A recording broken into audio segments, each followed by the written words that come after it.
सोनभद्र मिर्जापुर, जिसे हम विंध्य मंडल कहें, तो मानो इस बार के माननीय मुख्यमंत्री और प्रधानमंत्री जी के इन कार्यक्रमों से जैसे भाग्य उदय हो गया है सोनभद्र मिर्जापुर का, विंध्य मंडल का।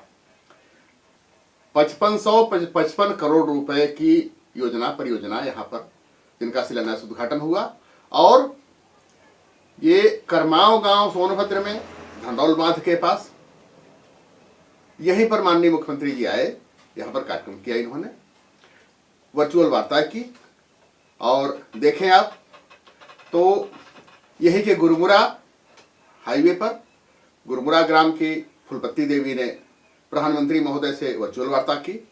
ये सब एक अनोखा दृश्य रहा, एक अनोखी अनुभूति रही है। इतनी बड़ी परियोजना की, जल परियोजना, जल संसाधन परियोजना, सिंचाई परियोजना, इन सबों का पूरा पूरा अभाव रहा है विंध्य मंडल से लेकर के बुंदेलखंड तक में।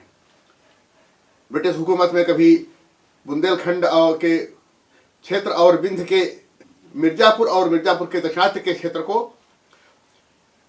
एक तरह से पूरे जलाभाव की स्थिति में घोषित कर दिया गया था, लेकिन उसके बाद भी जल संसाधन की व्यवस्था नहीं बन पाई थी ब्रिटिश हुकूमत से लेकर के अब तक।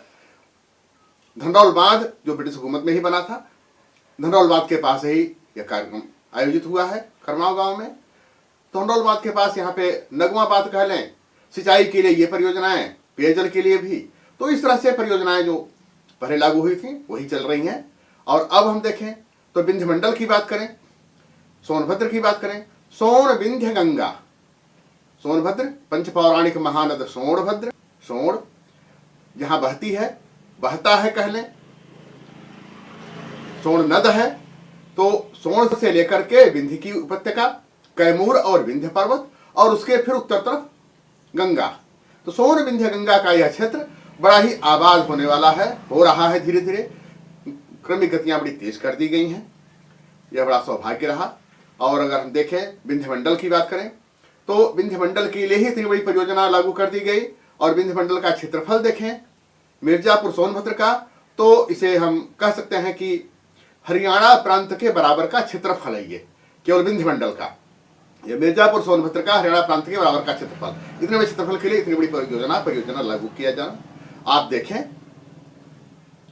इनके उद्बोधन, इनके कार्यवृत्त और इनकी श्रृंखला इस वीडियो में जो मुख्यमंत्री महोदय ने यहां पर लागू किया है और प्रधानमंत्री महोदय ने वर्चुअल वार्ता। सोन विंध्य गंगा का यह परिक्षेत्र साहित्य, संस्कृति, संस्कार, सभ्यता पूरी तौर पर आबाद रहा है। हम देखें तो पर्यटन की यहाँ पे संपदाएं हैं, पर्यटन के परिक्षेत्र हैं, काफी क्षेत्र इलाका काफी आबाद है पहले से ही। और आध्यात्मिक दृष्टि से देखें हम तो ऋषियों मनीषों की तपस्थली रही है, कई ऋषियों मनीषों ने यहाँ तपस्या किया है। और ऋग्वेद की ऋचा इन्हीं जगहों के आधार पर, उपवरेच गिरिराम संगमेच नदी नाम ध्योय पूर्व जायता, इन्हीं गुहाओं कंदराओं में लग रहकर तपस्या क्या करते थे। प्राचीन काल से लेकर के आज तक की स्थिति देखें तो जहां पर यह आयोजन हुआ मुख्यमंत्री महोदय का, वहां पर धनरौल बांध और धनरौल बांध के आसपास का इलाका देखें तो करमाओं गांव, कर्मा नृत्य यहाँ के लोकगीतों में, लोक नृत्यों में कर्मा, कुलदहकी, नटुआ, सैला, ये यहाँ के लोकगीत नृत्य कभी बड़े चर्चित रहे हैं। पर्यटन की संभावनाएं हैं, अकूत थाती यहाँ समेटे हुए है। यह भूगर्भ प्राकृतिक संपदाओं से लेकर के संस्कारों तक की संपदाओं में, और वैदिक काल से लेकर के अब तक आध्यात्मिक परिक्षेत्र में, तो यह स्थान ऐसा है जहां कार्यक्रम हुआ जिसके आसपास 5 प्रांतों का सम्मिलन है। देश में ऐसा कहीं हो नहीं सकता हमें लगता है, जहां 5 प्रांतों का सम्मिलन एक ही स्थल पे होता हो जहां मुख्यमंत्री महोदय आए। यानी उत्तर प्रदेश का यह अंतिम जनपद सोनभद्र और उसकी दक्षिण में यह श्रृंखला जहां पर आयोजन हुआ है। वो यहां देखें तो मध्य प्रदेश, झारखंड, छत्तीसगढ़ और बिहार, इन चारों प्रांतों के गांवों की सीमाएं एकदम सोनभद्र से पूरी की पूरी सटती हैं।